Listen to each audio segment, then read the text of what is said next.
Hello, it's Brett Williams here again to run you through a little tutorial for Slide Overlays titles for Final Cut Pro. This tutorial really applies to the theme template presets.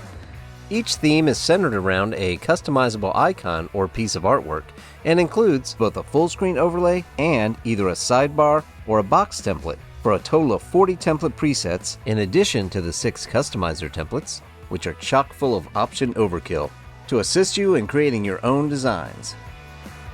Some of the templates animate horizontally left to right and a few animate vertically. In both cases, the animation can easily be reversed. The goal of all the templates is to either create their own space by sliding the background over or up, or in the case of the full screen overlays, to colorize or blur the background to better focus on the information at hand. After installation, you'll find Slide Overlays in the Titles browser under BretFX Slide Overlays. Drag one to the timeline and open the inspector. Although each template is unique, they all share similar controls. The animation controls determine the animation of the overlay, the text, and the background. The overlay controls adjust the shape, size, color, look, and feel of the primary overlay and, if included, the secondary overlay. The text controls handle any attributes of the text elements that aren't adjustable by Final Cut's standard text inspector, plus control aspects of the multi-purpose shape element.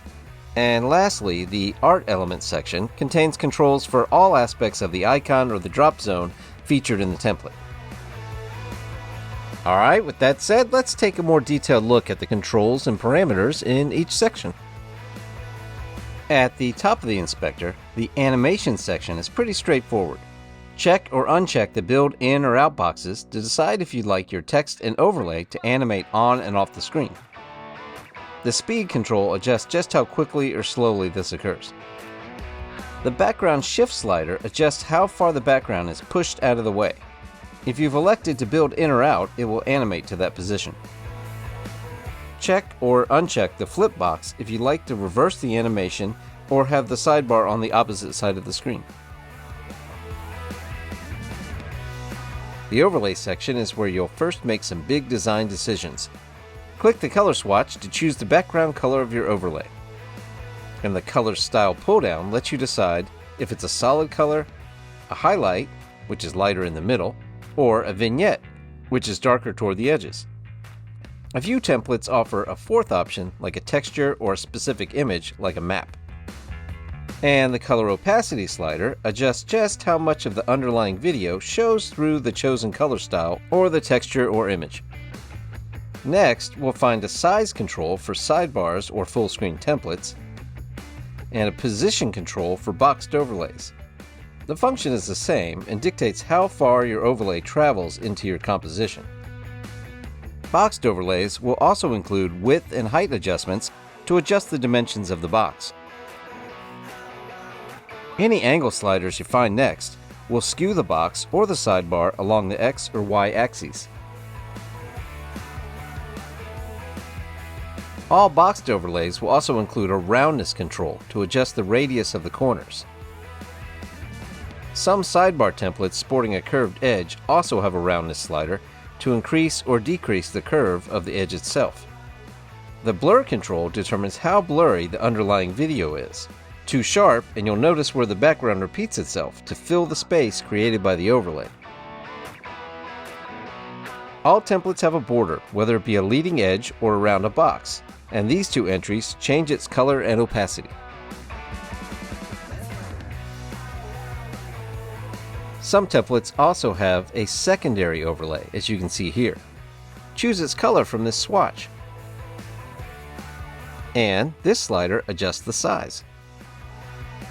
Both the primary and secondary overlays have a built-in shadow, and you can change their opacity with the shadow opacity slider.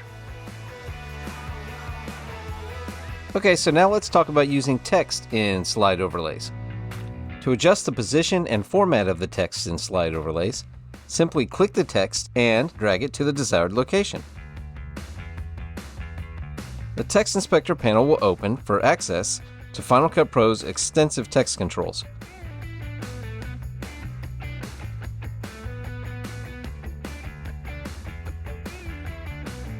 On some of the templates, we've really utilized some of these settings, with one text entry often having multiple colors or sizes. But it should be simple to highlight a line or a word and change it without changing its format, unless you want to, of course. We've even utilized tabs in a few of these to create multi-column layouts within a single text field.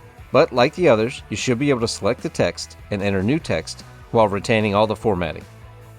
If necessary, you can double-click the text here in the viewer and even adjust the margins and the tabs to your liking.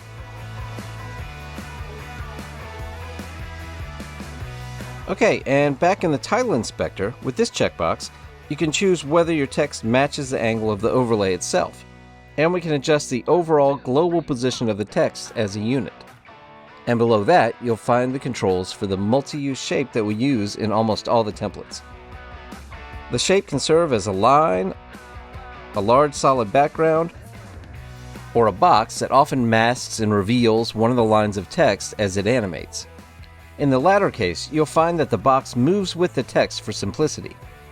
To better match the text after you've changed it, use the shape width and height controls to change its size, and then use the X and Y shape positions to tweak its location. The shape roundness modifies the radius of the corners, if applicable. Unlike the previous three sections of controls, you'll find the Art Element section to be the most diverse, with different controls for each unique icon. But all will have a style selector to choose whether you'd like to use the provided art or a drop zone, where you can provide your own imagery or logo. The Mask by Overlay checkbox determines whether it lives in the foreground, in front of everything, or if it's masked or constrained to the area of the overlay. On a full screen overlay, this is pretty much meaningless. If there's any text that can't be directly adjusted or accessed via the text inspector, you'll find it here, along with any applicable font and style choices. And below that, you'll find any options, colors, or animation controls directly related to the artwork itself. The position and scale controls apply to both the art and the drop zone. The last entries in the inspector only apply if you've chosen to enact the drop zone option in the style dropdown. You can choose the drop zone outline color and the width. To choose an image for the drop zone, click on the drop zone well, then click on an image in the timeline or in the browser, and then click the Apply Clip button that appears in the viewer. Use the size and pan controls to tweak its location within the drop zone. If you're using one of the customizers, you'll find similar controls, plus you'll find more border choices, as well as more shape, text, and animation options. That's it! I hope this tutorial helped you get started with BretFX Slide Overlays, and that they add value to your Final Cut Pro projects. Don't forget to like and subscribe. Here's some other BretFX videos that YouTube thinks you'll find interesting. Have a great day, and happy editing!